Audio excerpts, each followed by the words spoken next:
নিফটিতে last ফ্রাইডেতে আমরা আবার একটা নতুন হাই দেখলাম, যেটা হচ্ছে 21,928। তো সেখান থেকে ক্লোজিং আমরা বেশ কিছুটা নিচে পেয়েছি। তো নিফটির এই এতটা র্যালির পেছনে অবশ্যই আমাদের আইটি ইন্ডেক্সের ভূমিকা সব থেকে বেশি। আইটি ইন্ডেক্স এখানে আমরা দেখেছি 5.14% একটা র্যালি দেখিয়েছে। তো আগামী মানডেতে কীরকম মার্কেটটা আমরা পাবো সেটা নিয়ে ডিসকাস করব। আমার ওয়াচ লিস্টে কয়েকটা স্টক আছে, সেটা নিয়েও ডিসকাস করব। তাহলে ভিডিওটা শুরু করা যাক। আমি নিরুপমা, শেয়ার শেখো চ্যানেলের পক্ষ থেকে সকল বন্ধুদের স্বাগত জানাই। আর চ্যানেলটা যদি সাবস্ক্রাইব না করে থাকেন তাহলে অবশ্যই চ্যানেলটা সাবস্ক্রাইব করে নেবেন, আর পাশে থাকা বেল আইকনটা প্রেস করে রাখবেন। আমি ভিডিও আপলোড করার সাথে সাথে আপনাদের কাছে ভিডিওটা পৌঁছে যাবে। আর অবশ্যই ভিডিওটা যদি ভালো লাগে একটা লাইক করে দেবেন। এই নিফটি আগামী মানডেতে কীরকম ওপেন হবে সেটা নিয়েও ডিসকাস করব, কিন্তু তার আগে আমরা দেখি যে এই নিফটিতে যে আমরা এতটা র্যালি দেখলাম এর কারণগুলো কি কি আছে। ফার্স্ট হচ্ছে আমরা আইটি ইন্ডেক্স একটা ভালো রেজাল্ট আমরা টিসিএস এবং ইনফোসিসে দেখতে পেয়েছি। তো তারই ফলে আইটি ইন্ডেক্সে কিন্তু আমরা একটা ভালো র্যালি দেখতে পেয়েছি। তো আইটি ইন্ডেক্সটা যদি আমরা দেখি, সেখানে আমরা দেখতে পাচ্ছি আইটি ইন্ডেক্সের সর্বোচ্চ হাই যেটা আছে সেটা প্রায় 40,000-এর কাছে, আর আইটি ইন্ডেক্স এখন দাঁড়িয়ে আছে 36,521-এর কাছে। যদি আমরা দেখি প্রায় 3.5 বছরের হাইয়ের কাছে ট্রেড করছে। তো আইটি ইন্ডেক্সটা এখনও কিন্তু আরও বেশ কিছুটা তার যে সর্বোচ্চ হাই আছে সেখানে পৌঁছাতে গেলে আরও কিছুটা র্যালি দেখাতে হবে। তো সেজন্য আশা করা যাচ্ছে আগামী দিনে কিন্তু এখান থেকে আমরা আইটি ইন্ডেক্সটা আরও কিছুটা ওপরে দেখতে পারি। সেকেন্ড যে পয়েন্ট, মার্কেটে এই র্যালির পেছনে কিন্তু অনেকগুলো কারণ রয়েছে।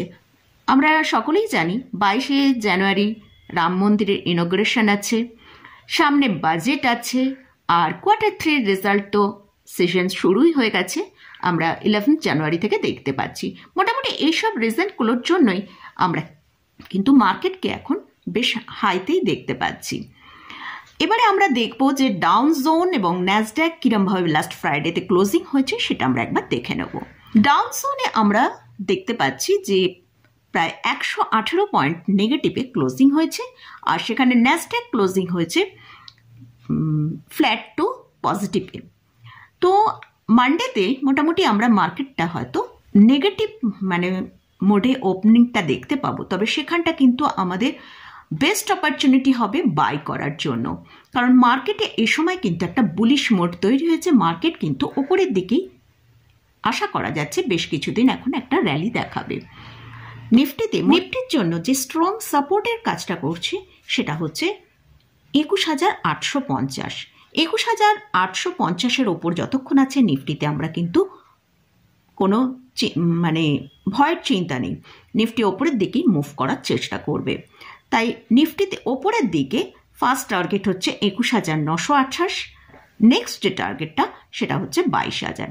22,000 কিন্তু নিফটির একটা সাইকোলজিক্যাল পয়েন্ট। আর নিচের দিকে যখনই এই 21,850 ব্রেক করবে, নিচের দিকে কিন্তু আমরা যে টার্গেটটা দেখতে পাবো সেটা হচ্ছে 21,600। তো এবারে আসছি ব্যাংক নিফটিতে। ব্যাংক নিফটির চার্ট কিন্তু নিফটির চার্টের থেকে এখনো পর্যন্ত আমরা দেখতে পাচ্ছি উইক আছে। ব্যাংক নিফটি লাস্ট ফ্রাইডেতে একটা ভালো সাপোর্ট নিয়েছে, সেখান থেকে সাপোর্ট নিয়ে উপরের দিকেই যাবার চেষ্টা করেছে। সেটা হচ্ছে 47,700-র কাছাকাছি আমরা ব্যাংক নিফটিতে ক্লোজিং পেয়েছি। ব্যাংক নিফটির জন্য ইম্পর্টেন্ট যে লেভেলটা সেটা হচ্ছে 47,500। যতক্ষণ 47,500-র ওপরে ব্যাংক নিফটি চলবে তখন কিন্তু সেখানে কিন্তু আমরা একটা বুলিশ মোড দেখতে পাবো। ব্যাংক নিফটির জন্য উপরের দিকে যে টার্গেটটা সেটা হচ্ছে ফার্স্ট টার্গেট 47,850, সেকেন্ড টার্গেট 48,013। তবে এখানে একটা কথা বলে রাখি, এইচডিএফসি ব্যাংকের কিন্তু Q3 রেজাল্ট 16ই জানুয়ারি আসবে। তো এইচডিএফসি ব্যাংকের রেজাল্টের ওপর কিন্তু ব্যাংক নিফটি বেশ কিছুটা নির্ভর করছে। তো এই এইচডিএফসি ব্যাংকের রেজাল্ট আউট হওয়ার পর হয়তো আমরা ব্যাংক নিফটিকে এখান থেকে একটা ভালো মুভমেন্ট দেখতে পেতে পারি। এরপরে আসছি যে আমার ওয়াচ লিস্টে যে কয়েকটা স্টককে নিয়ে আলোচনা করব, সেই স্টকগুলো নিয়ে আলোচনা করছি। তার আগে একটু আপডেট দিয়ে দিই আপনাদের সাথে যে আমি এর আগের ভিডিওগুলোয় আমি বলেছিলাম যে টিসিএস, ইনফোসিস, রিলায়েন্স ইন্ডাস্ট্রিজ এইসব স্টকগুলো নিয়ে আলোচনা করেছিলাম, উইপ্রো, এইসব স্টকগুলো নিয়ে আলোচনা করেছিলাম এবং একটা টার্গেটও আমি দিয়েছিলাম। সেই টার্গেটগুলো মোটামুটি অ্যাচিভ হয়ে গেছে 2700 টাকা। কিন্তু রিলায়েন্স আজকেও আমি আমার ওয়াচ লিস্টে রেখেছি, তো সেটা নিয়েও ডিসকাস করব। টিসিএস 3800 টাকা ছিল, সেটাও অ্যাচিভ হয়ে গেছে। ইনফোসিস আমার 1650 টাকা ছিল, সেটাও অ্যাচিভ হয়ে গেছে। আর উইপ্রোতে আমার 550 টাকা দেওয়া আছে, আশা করি উইপ্রোটাও অ্যাচিভ হয়ে যাবে। তবে উইপ্রো ট্রেডটা আজকেও আমার ওয়াচ লিস্টে আছে। আমরা ওয়াচ লিস্টের স্টকগুলো কী কী আছে সেটা একবার দেখে নেব। ফার্স্ট যে স্টকটা নিয়ে আলোচনা করছি সেটা হচ্ছে আইটি স্টক। আইটি স্টকে আমি আগেই বললাম যে এখনও কিন্তু আইটি ইন্ডেক্সটা তার সর্বোচ্চ হাইকে এখনও টাচ করতে পারেনি। সেই টাচ করার জন্য এখানে আরও বেশ কিছুটা র্যালির দরকার আছে। আমার মনে হয় আমরা কিন্তু এই আইটি ইন্ডেক্সের মধ্যে আরও বেশ কিছুটা বুলিশ মোড দেখতে পারি। তো সেই জন্য আমি আইটি স্টকের মধ্যে উইপ্রোকে এখানে রেখেছি। আমরা জানি লাস্ট ফ্রাইডেতে উইপ্রোর রেজাল্ট এসেছে, খুব ভালো রেজাল্ট না হলেও তাহলেও যা এক্সপেকটেশন ছিল তার থেকে বেটার এসেছে। তো উইপ্রোর এখন কারেন্ট প্রাইস চলছে 466 টাকা। আর এর জন্য যে স্ট্রিক্টলি স্টপ লসটা ফলো করতে হবে সেটা হচ্ছে 440। আর টার্গেট হিসেবে ফার্স্ট টার্গেট আমরা উইপ্রোর চার্টটাতেও দেখতে পাচ্ছি, উইপ্রোর কিন্তু তার হাইয়ের কাছে পৌঁছাতে অনেকটা র্যালি এখনও দেখাতে পারে। তো ফার্স্ট যে টার্গেটটা আমি রেখেছি সেটা হচ্ছে 554। নেক্সট যে টার্গেটটা সেটা হচ্ছে 600। এই 600 টার্গেটটা পৌঁছানোর জন্য হয়তো দুটো কি 3টে মাস আমাদের ওয়েট করতে হতে পারে। তো তবে যেরকম টার্গেট অ্যাচিভ হবে বা ওপরের দিকে স্টকটা র্যালি দেখাতে শুরু করবে, সেক্ষেত্রে কিন্তু আপনারা স্টপ লসটা ওপরের দিকে নিয়ে যাবার চেষ্টা করবেন।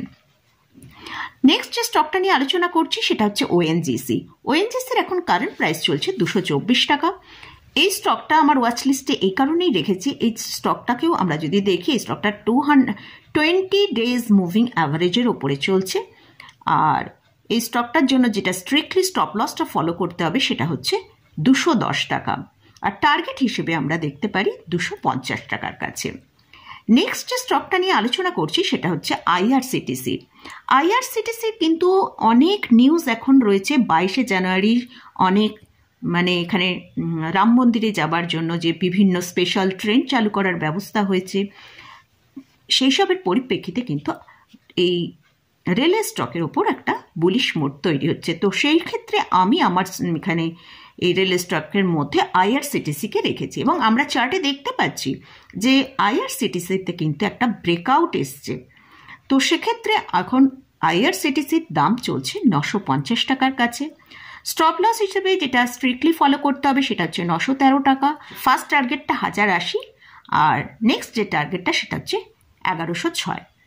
আর এই স্টকটা যদি আমরা কোনো কারণে মার্কেটকে একটু নিচের দিকে পাই, যদি 935 থেকে 40-এর কাছে পাই, সেক্ষেত্রে কিন্তু বাই করার একটা খুব ভালো অপরচুনিটি আমরা পেতে পারি। আর এই স্টকটাও তার 5 ডেজ এবং 10 ডেজ মুভিং অ্যাভারেজের ওপরে চলছে। নেক্সট যে লাস্ট যে স্টকটা নিয়ে আলোচনা করছি সেটা হচ্ছে রিলায়েন্স ইন্ডাস্ট্রি। রিলায়েন্স ইন্ডাস্ট্রিতে আমি এর আগেও আমার ওয়াচ লিস্টে ছিল, সেটা শেয়ার করেছি। তো আবারও মনে হচ্ছে রিলায়েন্স ইন্ডাস্ট্রি কিন্তু লাস্ট ফ্রাইডেতে একটা খুব ভালো মুভমেন্ট দেখিয়েছে, একটা ভালো ব্রেকআউটও আমরা দেখতে পাচ্ছি। তো এর যে সর্বোচ্চ হাই আছে 1850-এর কাছে পৌঁছতে পারে, এটাই আমার টার্গেট আছে। আর 2680 টাকা কিন্তু এখানে স্ট্রিক্টলি স্টপ লস ফলো করতে হবে। আর এই স্টকটা তার 10 ডেজ এবং 5 ডেজ মুভিং অ্যাভারেজের ওপরে আছে। তো আমি এই রিলায়েন্সে মোটামুটি আপনাদের সাথে শেয়ার করেছি 2300 টাকার কাছে থেকে। তো রিলায়েন্স আজকে মোটামুটি এখান থেকে প্রায় 400 পয়েন্ট ওপরে দেখাচ্ছে। যারা মোটামুটি এখানে যদি কেউ বাই করে থাকেন, তাহলে তারা যদি সেল না করে থাকেন হোল্ড করতে পারেন। অবশ্যই স্ট্রিক্টলি স্টপ লসটা ফলো করবেন, সেটা হচ্ছে 2680 টাকা। আর নতুন করে যদি কেউ বাই করতে চান তাহলে বাই করতে পারেন, সেখানেও ওই 2680 টাকা স্টপ লস দিয়ে বাই করতে পারেন। টার্গেট হিসেবে 2850। মোটামুটি এটাই, এই ওয়াচ লিস্টটাই আমি আমার রেখেছি। তো আমরা লাস্ট ফ্রাইডেতে একটা হাই দেখেছি, আর মার্কেটের জন্য যেটা সাইকোলজিক্যাল লেভেল 22,000, আশা করছি এই সপ্তাহের মধ্যেই সেই টার্গেটটা আমরা দেখতে পেয়ে যেতে পারি। তাই আমার মনে হয় মার্কেটে যদি কোনো কারণে ছোট ছোট যদি কোনো ডিপ আসে সেখানে বাই করারই অপরচুনিটি নেওয়া বেটার হবে, কারণ তবেই কিন্তু আমরা এই র্যালিটা পেতে পারি, নাহলে কিন্তু আমরা এই র্যালিটা মিস করে যেতে পারি। তো মোটামুটি এটাই আপনাদের সাথে শেয়ার করার ছিল। তবে এই স্টকগুলো কোনোটাই বাই রেকমেন্ডেশন করছি না, বা নিফটি বা ব্যাংক নিফটি কোনোটাতে আমি বাই রেকমেন্ডেশন করছি না, শুধু লার্নিং পারপাসে এই ভিডিওটা আমি তৈরি করেছি। তো সেটাই, আপনারা যদি এইগুলোর কোনোটায় পজিশন নিতে চান অবশ্যই আপনারা আগে ভালো করে রিসার্চ করবেন, এবং আপনাদের যদি ফাইন্যান্সিয়াল অ্যাডভাইজার থাকে তার সাথে একবার পরামর্শ করে নেবেন। তো মোটামুটি আজকের মতন ভিডিওটা এখানেই শেষ করছি। ভিডিওটা যদি ভালো লাগে অবশ্যই লাইক করবেন, শেয়ার করবেন, সাবস্ক্রাইব করবেন। ধন্যবাদ।